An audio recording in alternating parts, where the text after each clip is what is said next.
consider yourself to be a compassionate person? I'd like to think so, yeah. and you are too. Well, thank you. Now, if you're someone who can not only empathize with someone, but you actually will step up and do the right thing to help ease someone else's pain, you quite likely may find you yourself more successful in life than someone who doesn't step up. Sounds good to me. Here to talk about the connection between compassion and success is Dr. Christopher Kukk.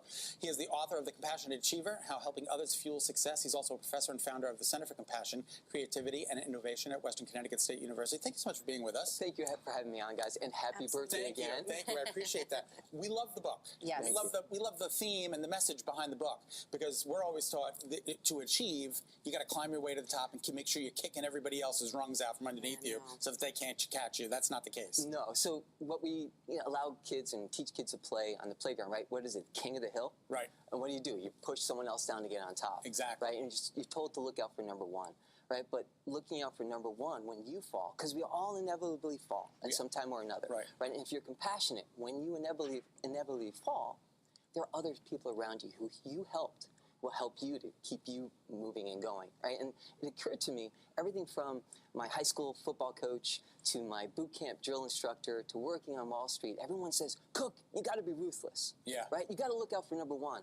Well, what I learned, being a counterintelligence agent, working on Wall Street, and being a professor now, is that that's absolutely insanely wrong. And it's wrong according to a guy named Charles Darwin, right? When we say survival of the fittest, we normally think that you have to push someone down, right, in order to get on top. Well, he says in The Descent of Man, after all of his research, right, he wrote the book The Descent of Man, and in chapters 2, 4, and 5 of that book, he's very clear and says that the species that will move up the evolutionary ladder the most efficiently and effectively, check this out, his word, are the members who have the highest number of its members as sympathetic. Sympathetic. Which he also means as compassion, altruism, and empathetic. Okay. Right? And so even Charles Darwin, what we're taught his hypotheses. We're not taught about his research. So you're talking about this, I can see this taking place on a personal level.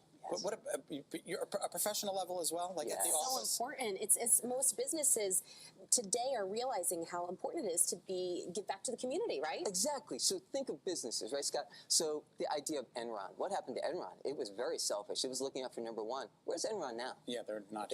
Exactly, right? They drove electricity into the ground to drive up prices for their own profit.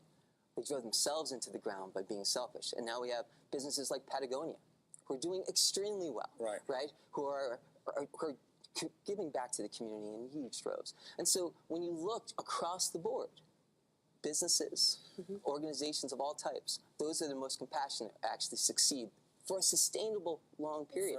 I'm not saying work jerks might get to the top, right? But it's temporary. It's not sustainable. It's not sustainable. Now, you're also a professor, right? Yes. So how do you impart this wisdom onto young up-and-comers who are sort of like chomping at the bit or whatever? Case studies. Yeah. We actually go to the real world. You do? Yeah, oh, heck yeah.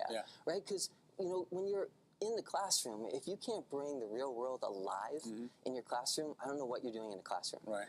You're wasting time. You're taking up oxygen. And you have to show that what happens in your classroom and the ideas that you talk about actually make a difference in the real world. Is there like does the book provide us with a step-by-step? Yes, it does. Okay, so like it's going to actually teach us, because what if we're not compassionate?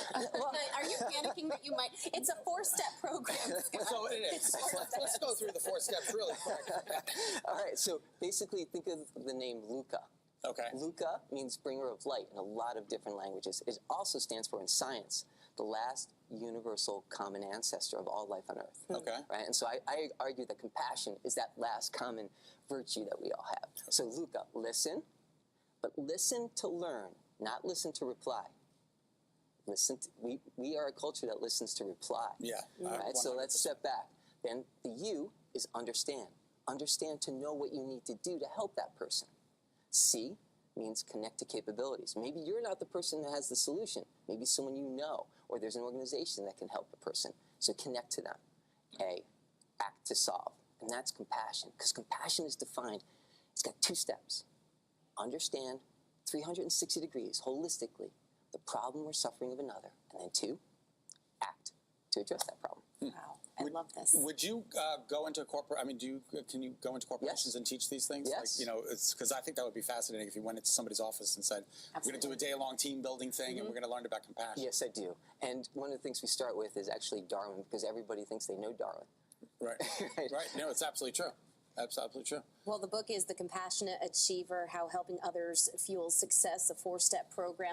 And Dr. Kukk will also be hosting a book signing tonight. In fact, he already did a little one right here. But it'll be at the Barnes & Noble Yukon Bookstore tonight, 6 p.m. And for more details, you can call Bob Smith at 860-486-8525. Is Bob Smith a real person? Yes, Bob. A real compassionate person. It's really, and when he answers the phone, he's going to answer it very compassionately. And it's Husky Country. All right, if you'd like to check out Chris's book, The Compassionate Achiever, head to thecompassionateachiever.com. We're going to have a link on our website as well, betterct.com. Thank you so much for being with us.